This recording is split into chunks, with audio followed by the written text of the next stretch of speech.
escuchamos a la ministra Prada comentarnos cuál había sido el óbice, cuáles eran los problemas, empezando con la nacionalización. Ella habla de un descuido. Yo creo que el error empezó en la privatización. Se olvidaron de que hay que invertir, de que hay que explorar y que hay que explotar. Entonces hoy Bolivia, después de ser una potencia gasífera, de tener la provisión de diésel y gasolina para el mercado interno asegurado, hoy estamos ya importando, y esta subvención que le habíamos venido pidiendo, de que tienen que tomarse decisiones, pues hoy nos lleva a una doble crisis. Estamos enfrentando una crisis económica que también la ha admitido el gobierno. Nosotros estamos llamando eso a las gemelas, a una crisis gemela, porque además tenemos una crisis de carburantes que no se la tuvo incluso en el gobierno de Hernán Siles Suazo hace muchos años, que definitivamente ha paralizado el país.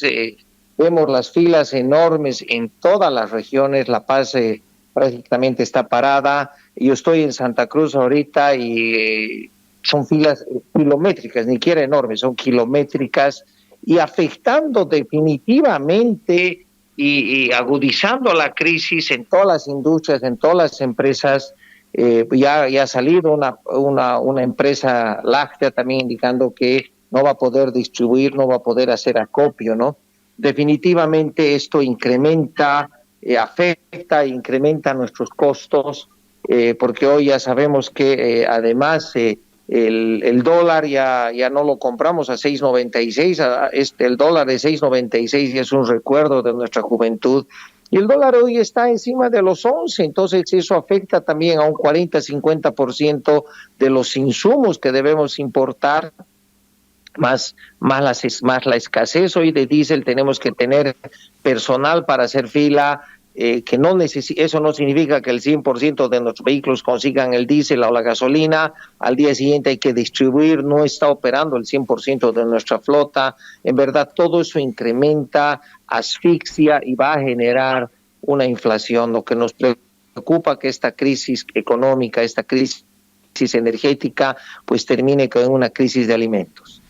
Ahora, bueno, en todo esto el gobierno sigue insistiendo en que hay 1.600 millones de dólares en la Asamblea Legislativa de diversos créditos y que estos debían ser liberados, que la oposición, tanto el sector evista de la Asamblea como la oposición de Comunidad Ciudadana y Creemos, no libera esos créditos. ¿Cuál es la impresión que tienen ustedes ahí en la Cámara Nacional de Industrias respecto a este tema? Bueno, definitivamente estamos viviendo, estimado José Luis, estimada audiencia, una crisis que requiere soluciones reales. Por eso es que la Cámara el día lunes se había pronunciado hablando precisamente de estas gemelas, la crisis gemela, y lo que hoy debemos hablar son de medidas, de normativa. Necesitamos leyes que vuelvan a ser atractiva a Bolivia. Y ahí, José Luis, la Asamblea no puede escaparle a Bolivia, no puede escapar a 11.5 millones de bolivianos. Este es el momento de despojarse de ideología y pensar y comenzar a rayar, a visibilizar la Bolivia del 2030.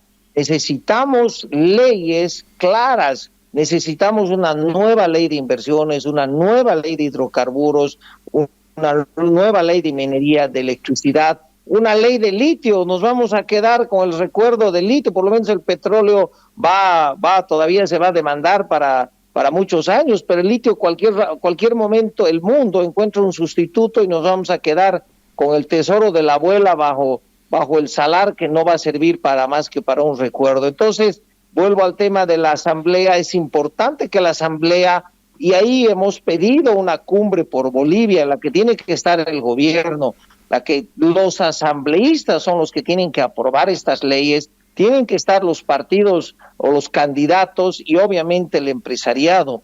Si no tomamos las decisiones a la brevedad posible, el costo para la economía, el costo social, pues va a ser más elevado.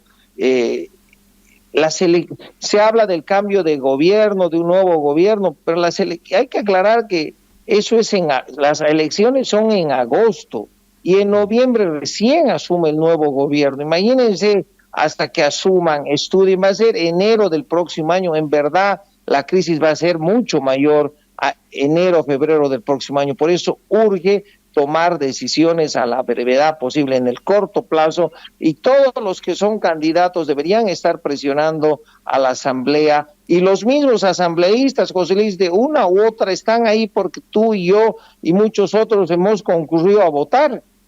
Entonces tienen que responderle a Bolivia, a 11.5 millones de bolivianos. Hoy no es el momento de hacer ideología y de fanatizarse con sus candidatos o con el compromiso con el partido. Hoy deben responderle a Bolivia, José Luis. Muy bien. En esto de los 10 puntos del anuncio del presidente, el séptimo dice horario continuo de trabajo para el sector público y privado en todas las capitales del país más el alto, habilitando también la opción de teletrabajo. Esto del horario continuo se aplica en muchas entidades privadas, pero el tema del teletrabajo, ¿qué opinión tienen sobre este tema de tomar esa medida de horario continuo y teletrabajo? Bueno, a ver, seamos realistas, audiencia. El teletrabajo comenzó a implementarse desde el COVID, porque han visto que hay ciertas actividades, desarrollo gráfico, marketing, algunos temas de abogados, entre otros, los estudios de abogados, consultoras han reducido el espacio físico para trabajar desde sus domicilios. A mí me parece fantástico, es un tema muy interesante, pero hay actividades, muchos servicios, la industria no puede hacer un teletrabajo. Un contador no puede estar, tiene que es inmediato el movimiento de facturas, pagos y otros, y no puede hacer un teletrabajo. Entonces vamos a volver a lo mismo, la actividad no va a disminuir. Ahora sí es cierto que deberíamos avanzar, como en mucha otra normativa. El horario continuo ya debería ser un estándar, no por la crisis, deberíamos tenerla ya hace rato, porque no es correcto, hasta por un tema de contaminación, José Luis, ir, volver, ya el almuerzo, ya la familia ya no existe al mediodía, porque el colegio, la universidad tienen horarios distintos. Entonces ese tema de seguir como en los 40, como en los 20, con horario, con un espacio para almorzar al mediodía, ya es una barbaridad. Esa sí puede ser una decisión que no debería ser revertida en el futuro cuando recuperemos la provisión normal de diésel, pero no va a solucionar, no es un paliativo el tema de tener surtidores diferenciados, José Luis. Imagínate el caos que va a ser cuando le digan en La Paz, por ejemplo, cargan en La Montes. Imagínate el lío, o cargan en San Miguel o cargan en el surtidor de Villa Fátima.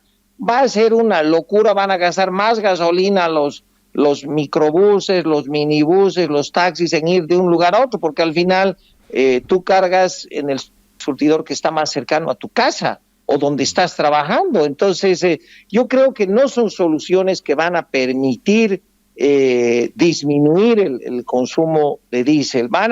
Son paliativos. Hoy Bolivia necesita temas estructurales, temas de fondo. Mientras no haya inversión, y reitero, vuelvo al tema de la nacionalización, descuido o no nacionalización, hoy no tenemos diésel y gasolina. Entonces, ¿qué tenemos que hacer? Volver a traer capitales extranjeros para que inviertan. Mayaya necesita 4,000 millones de dólares. Sabemos que hoy no tiene el Banco Central esa suma. En enero tenía 50. Nos faltan 3,950 millones, José Luis. Y Mayaya va a tardar 2 o 3 años. Entonces, hay petróleo, hay en Bolivia, pero necesita ser explorado, y para eso tienen que venir, para cualquier actividad, José Luis, 1,000 millones de dólares, 800 es mucha plata, pero en el sector petrolero es nada. La inversión esa, las empresas vienen, invierten, pueden perder ese tema 1,000, 2,000 porque saben el riesgo, pero hoy tienes un government take que se lleva el 90%, por eso no llegan inversiones, no llegan petroleras extranjeras a invertir. Tenemos que cambiar definitivamente, y como dijo el presidente en enero, el modelo tiene que abrirse, tiene que modernizarse y debe haber una amplia y activa participación del sector privado. Yo creo que es crítico.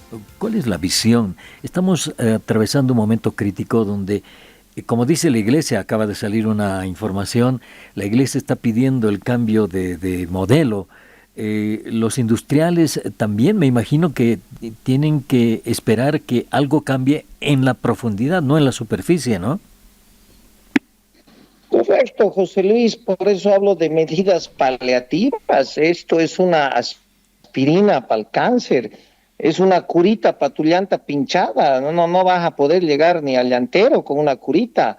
El teleférico es una solución para La Paz, pero tampoco tiene mayor capacidad. El teleférico no llega a a todos los barrios. Entonces, por eso es que, reitero, tiene que haber una cumbre por Bolivia y tienen que asumir el rol de tomar decisiones ahora todos los actores que he mencionado, José Luis, si no, el costo para 11.5 millones de bolivianos va a ser muy alto.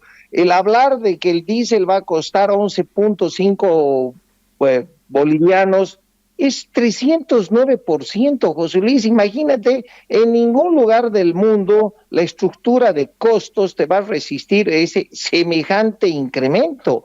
Debió haberse hecho gradual, debía haberse planificado este tema y hoy habíamos venido advirtiendo el tema.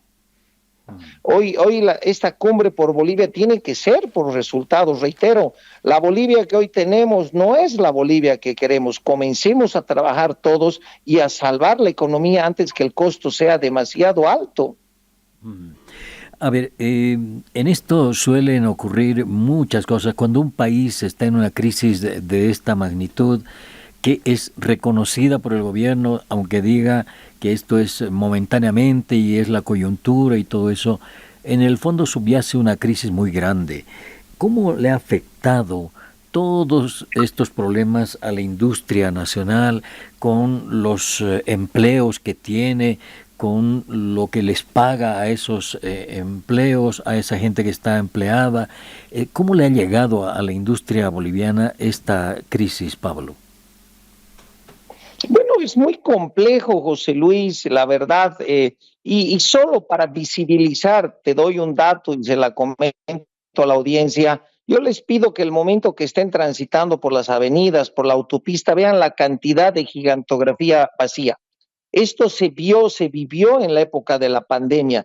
¿Tú te acuerdas? Salías y la gigantografía era vacía porque no había necesidad de publicitar. Hoy no puedes publicitar, no puedes hacer marketing porque vas recortando gastos. Entonces, disminuye tu inversión en publicidad, esos son medios, eso es el diseñador gráfico, el que imprime la lona, el que coloca la lona. Entonces, se va afectando y se va contrayendo la actividad. Hoy hablar de menos horas, de menos trabajo, va a afectar a la economía. Definitivamente el PIB va a ser menor porque es como un bloqueo. Hoy estamos viviendo un bloqueo nacional a causa del combustible. Entonces, volver a la actividad, imagínate el daño de ese pequeño productor lácteo que tiene que entregar su producción a una industria de lácteos, pero no es que tú agarres y le digas, oye, vaquita, hoy día dejas de producir y nos vemos en el domingo que ya va a llegar el combustible. El daño ya está hecho, la leche la tienes que botar, tienes deudas con el banco, tienes que alimentar a tu familia. Entonces, lo mismo pasa con los vegetales, con la producción de fruta, etcétera, etcétera. Encima, hemos visto que el camino Oruro-Cochabamba hay derrumbes, en todas las regiones del país hay derrumbes. De verdad va a ser un escenario muy crítico y el ralentizar la actividad pues va a afectar a la producción, va a afectar a los ingresos de las empresas, de las industrias. Reitero, tiene que haber una decisión de cambio. Bueno, para no afectar la sensibilidad, hablemos de complementar el modelo, pero tienen que tomarse decisiones. 3.000 millones de dólares al año en subvención, crítico. Pero también acá seamos claros, José Luis, tiene que haber una lucha frontal contra el contrabando. Los impuestos que se traducen, los ingresos de Bolivia que van a la subvención, no pueden pues beneficiar, José Luis, a más de 500.000 de autos truchos. Claro.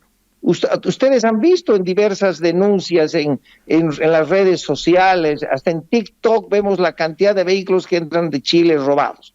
¿Y dónde funcionan? En los municipios. Tenemos también malos alcaldes que les dan placas de colores para que tributen 50 pesos al mes, 100 pesos al mes al municipio. ¿Es eso correcto, José Luis? Bien. Entonces, ¿dónde está el Estado de Derecho? Esos autos ya deberían incautarse. Perdón, con eso termino. ¿Qué pasa con la minería ilegal, José Luis? Ahí, por lo menos los autos truchos reciben el combustible en bidones de 10, 20. La minería ilegal se nutre en cisternas. Un tractor, una excavadora requiere 80, 100 litros la hora, si no me equivoco. Entonces, imagínate el volumen que se va de diésel subvencionado a actividades ilegales que están destruyendo, devastando el territorio de los bolivianos. Entonces, ahí tiene que haber un mayor control. Nuestra subvención sale por los pasos de caminos. Entonces, es lo que habíamos venido advirtiendo.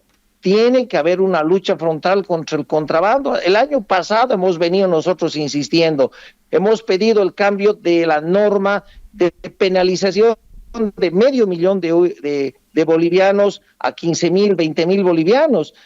Pero aquí quiero dejar algo muy claro. Cuando hablamos de 500,000, dicen, no es el valor de la mercadería por si acaso, es la omisión en el pago de aranceles. Entonces, imagínate, para que omitas el pago de 500,000, la mercadería tiene que valer 20, 30, 10, 15, 20 millones de bolivianos para que la omisión tributaria sea esa. Entonces, ¿qué hace el contrabandista? Fracciona su mercadería y cuando llegan, el delito es menos que eso, se paga una pequeña infracción, pero no es penal. Le hemos pedido también al presidente que pues dote de medios logísticos. El viceministerio de lucha contra el contrabando, sus vehículos datan de hace 10 años. 10 años puede durar un vehículo, pero no en las condiciones extremas que son manejados, porque no te olvides que van a la frontera, no van a carreteras, están sobre la tierra, sobre las piedras. Hemos visto, tenemos que lamentar, José Luis, la muerte de 8 efectivos militares, más de una veintena, de una treintena heridos, se asaltan, se apedrean, corretean a nuestros efectivos. Hace pocos días hemos visto en La Paz cómo los han atacado, al mismo viceministro Jorge Silva. Estamos perdiendo el Estado de Derecho. En Santa Cruz, en el Cuarto Anillo, han emboscado a los militares. Entonces, de verdad, estamos perdiendo control sobre las actividades ilegales que además dañan a nuestra economía y se llevan los recursos de los bolivianos. Bien, Pablo, te agradecemos desde Herbol este aporte, estos datos que nos brindas, en fin, y sobre esto hay que seguir conversando, hay temas que han quedado pendientes, ya no nos queda tiempo y te reitero, muchísimas gracias por haber estado con nosotros estos minutitos. El agradecido soy yo y a nombre de la Cámara nosotros vamos a continuar generando propuestas y acá quiero ser enfático, el empresario no conspira, el empresario no especula, el empresario no hace agio, nuestra vocación es productiva y vamos a continuar de esa manera, de acuerdo a mandato de nuestros estatutos, buscando las mejores condiciones para el desarrollo industrial y donde tengamos que aportar con el próximo gobierno, ahí estaremos, porque lo que hoy Bolivia necesita es una esperanza, una propuesta para continuar. Muchas gracias por el espacio, José Luis, un saludo a Herbol y un saludo a Bolivia. Gracias. Muchas gracias. Pablo Camacho, presidente de la Cámara Nacional de Industrias.